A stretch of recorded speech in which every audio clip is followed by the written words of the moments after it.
राज्यात कोरोनाच्या वाढत्या पार्श्वभूमीवर टास्क फोर्स हा अत्यंत महत्त्वाची भूमिका बजावतोय।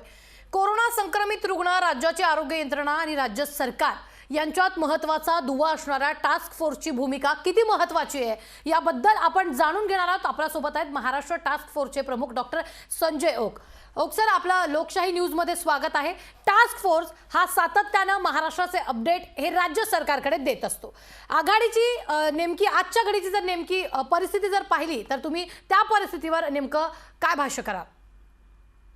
रुग्णांची संख्या निश्चितच खूप आहे, परंतु आपण जर गेल्या 2 दिवसांच्या संख्येचा तौलनिक विचार केला तर परवापेक्षा कालची महाराष्ट्रातली संख्या ही कमी झालेली आहे आणि हे एक चांगलं निर्देशक आहे। परंतु रुग्ण उशिरा येण्याचं प्रमाण हे मात्र मला आजही अस्वस्थ करत आहे, कारण त्याची परिणती मृत्यू दरामध्ये होते आहे। त्यामुळे एका बाजूला बेड्स अपुरं पडणं, ऑक्सिजन अपुरं पडणं, रेमडेसिवीरच्या बाबतीमध्ये अडचणी निर्माण होणं, या गोष्टी सत्य आहेतच, पण आपण त्यातनंही मार्ग काढायचा प्रयत्न करतो आहोत। आणि केंद्रानं काल जे लसीकरणाचं वय 18 पर्यंत खाली आणण्याचे जे निर्देश दिले आहेत ते निश्चितच स्वागतार्ह आहेत। बर, या सगळ्या परिस्थितीत टास्क फोर्स हे नेमकं कशा पद्धतीने काम करतं? टास्क फोर्स जो आहे त्याची घटना ही गेल्या वर्षी 11 एप्रिलला झाली होती आणि तेव्हापासून दर सोमवारी रात्री, त्याच्यात एकाही सोमवारचा खंड नाही, रात्री 2 तास बैठक होते। त्याच्यामध्ये वेगवेगळे मुद्दे चर्चिले जातात। टास्क फोर्स मध्ये मतभिन्नता असते, पण शेवटी साधक बाधक चर्चा होऊन ज्या गोष्टी शास्त्रीय आणि वैज्ञानिक पातळीवरती सप्रमाण सिद्ध झाल्या आहेत आणि ज्या गोष्टी समाजामध्ये प्रत्यक्ष स्वरूपामध्ये अंमलात आणणं शक्य आहे, अशाच गोष्टींचा समावेश करून एक ॲडव्हायझरी तयार केली जाते आणि ती दुसऱ्या दिवशी म्हणजे मंगळवारी गव्हर्नमेंटला पब्लिक हेल्थ डिपार्टमेंट आणि मेडिकल एज्युकेशन डिपार्टमेंट यांच्याकडे पाठवली जाते। टास्क फोर्सचं जे नातं आहे, जे स्वरूप आहे, ते ॲडव्हायझरी स्वरूपाचं आहे। एक्झिक्युटिव्ह अथॉरिटी टास्क फोर्सला नाही। एक्झिक्युशन करण्याचं म्हणजे प्रत्यक्ष सुचवलेला उपाय राबवण्याचं जे काम आहे ते शासनाच्या मार्फत केलं जातं। टास्क फोर्स हा स्वतः महाराष्ट्रातल्या जवळजवळ प्रत्येक जिल्ह्यामधल्या सर्व डॉक्टर्स आणि एक्झिक्यूट करणारे कलेक्टर्स, कमिशनर्स, डिव्हिजनल कमिशनर्स यांच्याबरोबर व्हिडिओ पद्धतीनं बैठका घेत असतो आणि त्यांना येणाऱ्या ज्या अडचणी आहेत त्याचं निराकरण करण्याचा प्रयत्न करतो। आजवर ज्या म्हणून काही महत्वाच्या गोष्टी झाल्या आहेत, रेमडेसिवीर गेल्या वर्षी मे महिन्यामध्ये, जून महिन्यामध्ये भारतामध्ये आणणं, टोसिलिझुमॅब आणणं, प्लाझ्मा थेरपीचा प्रारंभ करणं, फील्ड हॉस्पिटल्सची उभारणी करणं, व्हॅक्सिनेशनचा आग्रह धरणं, व्हॅक्सिनेशनचं एज ग्रुप 25 पर्यंत खाली आणा असा आग्रह धरणं, ते आता रोरो सेवा वापरून ऑक्सिजन आणा, या सर्व सूचना महाराष्ट्र शासनाला आणि काही वेळेला केंद्रीय शासनाला टास्क फोर्सच्या समितीने केलेले आहेत। निश्चित आपण जर पाहिलं तर आज राज्य लसीकरणासाठी आणि त्याचबरोबर वैद्यकीय उपचारासाठी शर्तीचे प्रयत्न करताना नेमक्या काय प्रमुख अडचणी आपल्याला जाणवतात? आपला प्रश्न छान आहे। एक्झिक्युशन मध्ये कधी कधी अडचणी येतात। आता सध्याच्या परिस्थितीबद्दल बोलायचं झालं तर ऑक्सिजनची कमतरता, रेमडेसिवीरची अनेक ठिकाणी झालेली अनुपलब्धता ही 2 ठळक उदाहरणं मी आपल्याला देऊ इच्छितो। प्लाझ्मा थेरपीचा जेव्हा आग्रह धरला होता तेव्हा प्लाझ्माचं संकलन करणं, त्याच्यावर प्रक्रिया करणं आणि तो देणं, मुंबई पुण्यामध्ये गोष्टी अनेकदा शक्य होतात, पण त्या महाराष्ट्राच्या अंतर्भागामध्ये जशाच्या तशा शक्य होऊ शकतील असं वाटत नाही। त्यावेळेला अनेकदा ज्याला आपण हँड होल्डिंग करणं असं म्हणतो, म्हणजे तिथे असलेल्या डॉक्टरांना विश्वासात घेणं, त्यांच्याबरोबर चर्चा करणं, त्यांना 4 सल्ले देणं, हे सगळं टास्क फोर्स करतो आहे। आमचे 11ही जणांचे पर्सनल मोबाईल नंबर्स शासनातर्फे फ्लॅश करण्यात आले आणि अनेकदा रात्री अपरात्री ह्या संपूर्ण वर्षभरात महाराष्ट्राच्या अंतर्भागातील डॉक्टर्सनी मला फोन केलाय, माझ्या सहकार्यानं फोन केलाय, राहुल पंडित असतील, शशांक जोशी असतील, आणि त्यांना आपल्या पेशंटच्या संदर्भातल्या शंका किंवा आलेल्या अडचणी किंवा आता सर एवढं केलंय आणखीन पुढे काय करू हा प्रश्न विचारलेला आहे आणि आम्ही न कंटाळता त्याची उत्तरं दिली आहेत. निश्चितच आपण जर आत्ताची परिस्थिती पाहिली तर एकीकडे बेड मिळत नाहीये, हॉस्पिटल मिळत नाहीये, अशा सगळ्या बातम्या सुरू असताना नेमका आरोग्य यंत्रणेवर किती ताण आहे त्यांच्याबद्दल मात्र फारसं बोललं जात नाही. आणि काय नेमकी ही अवस्था आहे तुम्ही सांगा.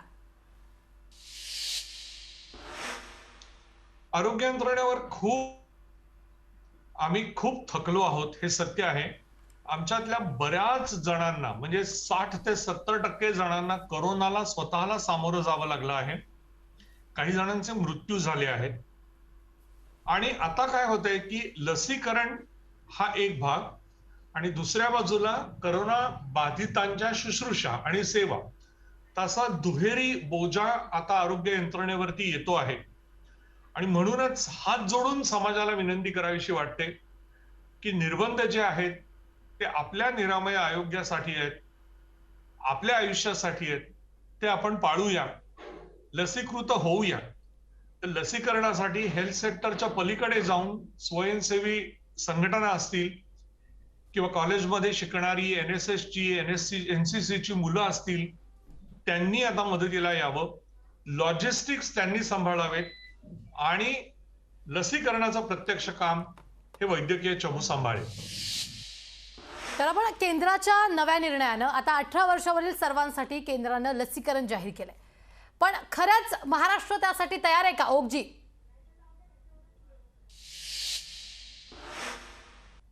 एक तर आपल्याला मोठ्या प्रमाणामध्ये लस उपलब्ध व्हायला पाहिजे. कारण आपण आता म्हणतो 18 वर्ष आणि वरचा वयोगट म्हणजे फार मोठी लोकसंख्या आता आपल्याकडे अपेक्षेने बघते आहे. त्याला पुरे पडण्यासाठी आपल्याला लसीकरणाची केंद्र वाढवावी लागतील. तसंच आपल्याला लसीकरणाच्या वेळा वाढवायला लागतील प्रत्येक केंद्रावरच्या.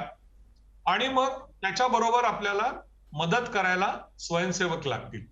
या सगळ्याचं आयोजन आता पुढच्या काही दिवसात आपल्याला करण्याची गरज आहे. तर आपण जर पाहिलं तर या काळात जी परिस्थिती अत्यंत बिकट होत चाललेली आहे, मात्र वैद्यकीय दृष्ट्या सगळ्यात जास्त आपल्याला गरज जर भासत असली तर ती कसली भासते?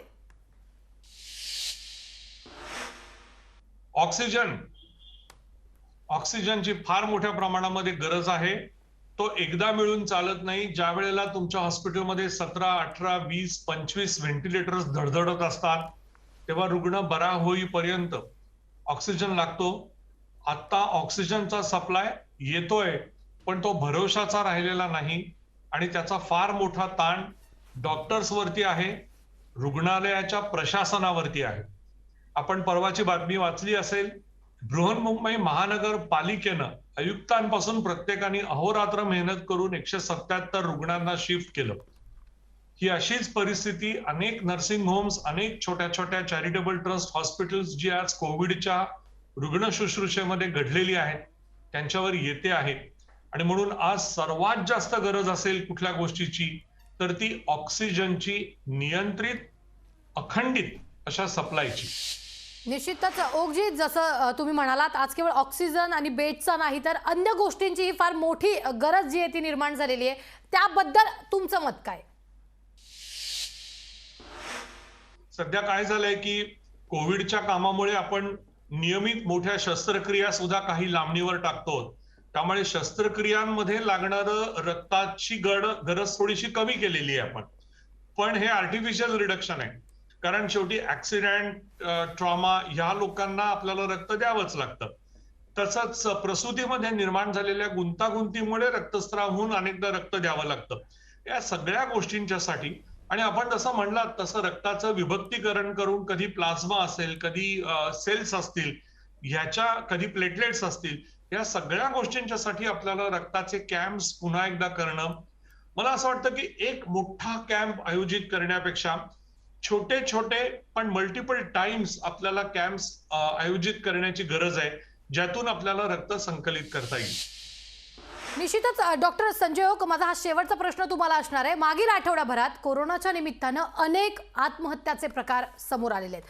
कोरोनाची भीती जर आपण पाहिली, ही कोरोनाच्या विषाणूपेक्षा देखील घातक बनण्याचं आपल्याला पाहायला मिळत आहे. फार मोठ्या प्रमाणात आज समुपदेशनाची गरज आहे का, काय वाटतं? केवळ एक डॉक्टर म्हणून नाही, तर एक माझ्या समाजावर प्रेम करणारा, गरीब घरातनं आलेला असं माझं व्यक्तिमत्व असल्यामुळे मला सुइसाइड बद्दल खूप चीड आहे. मग ते कोणाचंही कुठल्याही कारणामुळे असू दे. फार सुंदर इंग्रजी वाक्य आहे, ते या ठिकाणी उद्धृत करतो. A suicide is a permanent solution to a temporary problem. तेव्हा आलेली अडचण असलेला प्रॉब्लेम हा टेम्पररी आहे, हेही दिवस जातील आणि या दिवसातनं तग धरण्यासाठी आम्ही सगळे तुमच्या मदतीला आहोत. मग ते वैद्यकीय कारण असो किंवा अवैद्यकीय असो, ह्याच्यासाठी आपण जसं म्हणलात तसं समुपदेशन, काउन्सेलिंग आणि कधी कधी काउन्सेलिंगच्या बरोबर कन्स्ट्रक्टिव्ह हेल्प जी त्या कुटुंबाला किंवा त्या व्यक्तीला लागणार असेल, ह्याची गरज आहे. आणि करोनाच्या बाबतीत म्हणाल तर मानसोपचार तज्ञांची तितकीच निकडीची गरज आहे त्यांच्या कामाची, जितकी आम्हा क्लिनिकल लोकांची आहे. त्याच्यामुळे ऍक्च्युअल फेज आणि करोना होऊन गेल्यानंतर होणारे मानसिक बदल, मी याच्यावरती लोकसत्तेमधनं लेखही लिहिलेले आहेत. तेव्हा ह्या समुपदेशनाची आणि या समुपदेशकांची तसंच फिजिओथेरपिस्टची फार मोठ्या प्रमाणामध्ये आपल्याला त्यांच्या मदतीची गरज आहे. निश्चितच खूप खूप धन्यवाद डॉक्टर संजय ओक. टास्क